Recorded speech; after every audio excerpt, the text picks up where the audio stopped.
Hello. Welcome to the Catch Some SoulShine podcast, and I'm your host, Dawn Renee Bova. I'm here to share drastic self care measures that will help empower you to awaken brilliance after life's darkest moments. I've discovered countless measures that help heal and transform you so that you can live a joyful, empowered life without feeling trapped in the past, without clinging to the opinions of others, and without fear of vulnerability in a community setting. And I intend to bring some guests to help shed some light on specific modalities. I'm so glad you're here. So grab a cup of coffee because it's time to catch some soulshine. Today I'm coming to you, and it's shortly after my son's angelversary, which is just a really trying time. And I didn't feel like recording. I was talking to a friend and she said, well, maybe just honor yourself and just take some time off. Or maybe just start recording and let people know that you really didn't feel like recording. You really didn't feel like doing something. And it made me think of courage. And so I looked up the definition of courage, and it says the ability to do something that frightens you. For example, she called on all her courage to face the ordeal, or strength in the face of pain or grief. When I lost, I've had a lot of losses, but I remember people saying, "Oh, you're so strong. What strength you have." And that really didn't feel good to me. I didn't feel strong. I felt like empty or heavy or dark. But when I think about courage and facing something, even in the midst of deep grief and pain, that's really what it was for me, is courage. Courage to keep going, even when I didn't feel like it. Courage to get out of bed. Courage to help another human. Courage to keep learning, to keep diving in and digging deeper within. That's really when I started this huge transformative journey to, lift my spirits and become a light. But you can't shine brightly if you're not filling your own cup. There's different types of courage. There's moral courage, intellectual courage, disciplined courage, empathetic courage. And I think to have a better understanding of the word, I'd like to kind of discuss each one with you.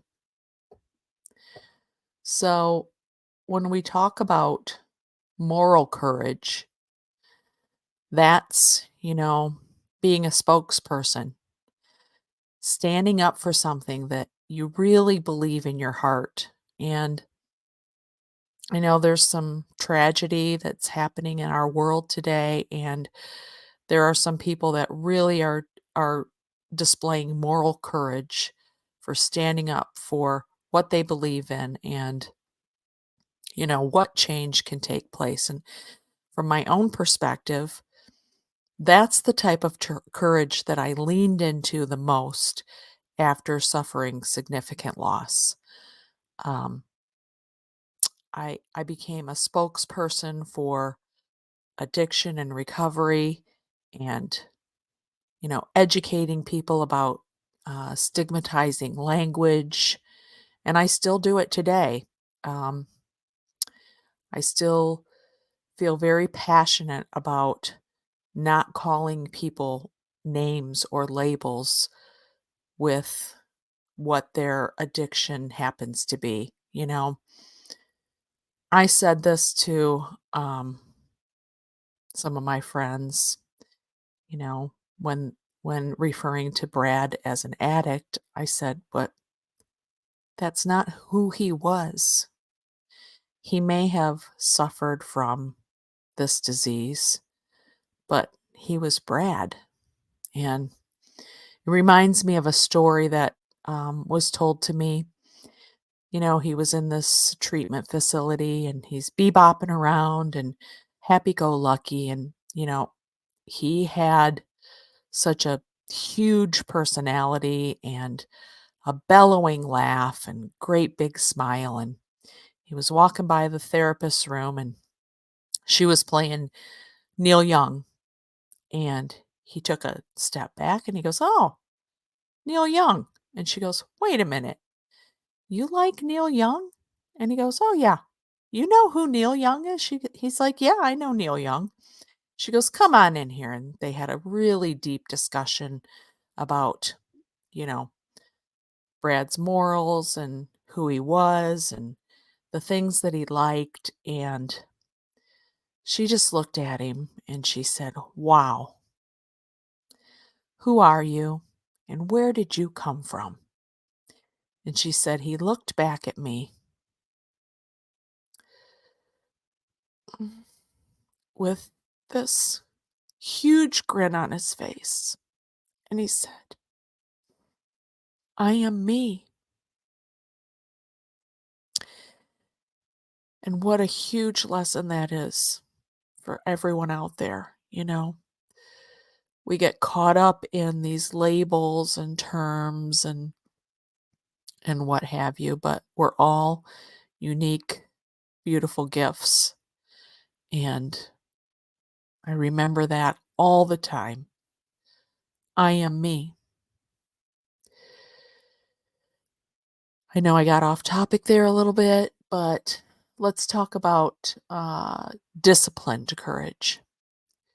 So, disciplined courage is, sticking with something, doing something that you don't like, that really scares you, but you're disciplined. You're going to do it no matter what. And when I think about that, I think about this podcast and I say it all the time.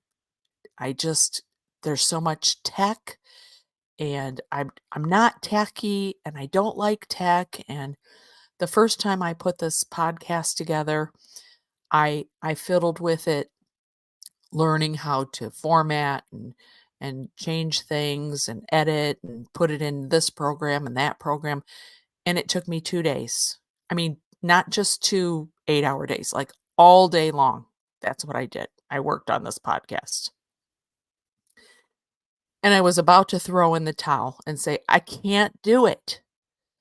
But for some reason, that discipline kicked in. And I said, you know what? I can do it. I'm going to do it. I'm going to figure it out. And that is such an important piece of courage because how many times do we get so far on a path and then we stop right before the miracle happens? And I don't want to do that because I feel like there's so much that I can give and you can receive, and also people that I want to talk to and share with you have so many gifts to give. So I will remain steadfast. Even if I have setbacks, even if I have failures, I'm going to display that disciplined courage. And then there's intellectual courage. And that means changing old assumptions and learning things based on new beginnings, insights gained from education, research, or experience. And I think we all have a little bit of that. You know, my experience has taught me so much. on this path we call life. Um, how to be a better listener, how to be a better friend, how to, you know, keep learning at, well, I know I told you before, I'm 59. I'm not ashamed of that. At 59, I'm taking classes. I'm learning new art techniques. I'm learning new tech, which, yeah, you can teach an old dog new tricks, right? So that takes a lot of courage because we can shy away from that too and say, I can't do it. But I'm here to tell you that it's so important that you just keep trying, even if you fail. Empathetic courage. Sometimes I think this one can be really hard for people. There's a lot of lack when it comes to empathy. And maybe it's because we're not even aware of what we're feeling, or that we carry bias, or that, you know, we're not right all the time. I mean, there's a saying that says, would you rather be right or would you rather be happy? And it takes a lot of courage to let go of your old ideals and open up to new things. I hear people say all the time, well, we didn't do it like that back in the day. And when this was developed, this is how it was, and so forth and so on. And I think I understand there's need for, direction and guidance and whatnot, but there's also a changing and evolving society. And if you don't want to stay present in the moment, you can get caught up and trapped in the past. And it takes a lot of courage to, raise your awareness and your empathy toward your fellow man, no matter what country they live in, or, animals, or, somebody's cause without humiliating them. So I think it's really, really important that we do a check on ourselves and say, hmm, maybe I need to re examine that and think about, you know, my feelings toward it and whatnot. Um, I work a lot with court systems and in my day job, and people that have struggled with, mental health and substance use. And, I hear terms used every single day that describe them in a way that doesn't shine a light on them, you know? And sometimes I get caught up in that too. But I think it's really important to remember that no matter what someone's struggling with, it's people first. People first. So, one of the huge healing modalities that has helped me heal my brain and become a better me is creativity. And I started um, really diving into that deeply after suffering my second loss. Second, well, not really my second, another major loss in my life, Brian Beatty. So I dove in and I started painting. I I remember going into my sister's, and she's sitting there, and she's like, "We're gonna paint." And I just wanted an escape. I wanted an escape. I wanted to get away, not look at anybody, not talk to anybody. And she said, "Oh, yeah, I think we're gonna paint." "No, I don't wanna paint." And she had her whole kitchen table set up with art supplies and paint and canvases when I got there, and there was no telling her no. So I sat down and I started painting. And, when I talk about that um, courage piece where I was just busy being an advocate, working towards change. This was a different type of courage. This was a courage where I was just going to sit down, be still, and paint. And I felt such a profound serenity when I did that, that something tripped in my brain. And I thought, this is really something. I think I need to do more of this. I went home and I started painting more. And I delved into fluid art. And then I started taking more classes because, I want to learn. And I started putting my art out there on Facebook, and people started to like it and buy it. And none of that would have happened if I wouldn't have had a smidgen of courage to just do something imperfectly, just try it.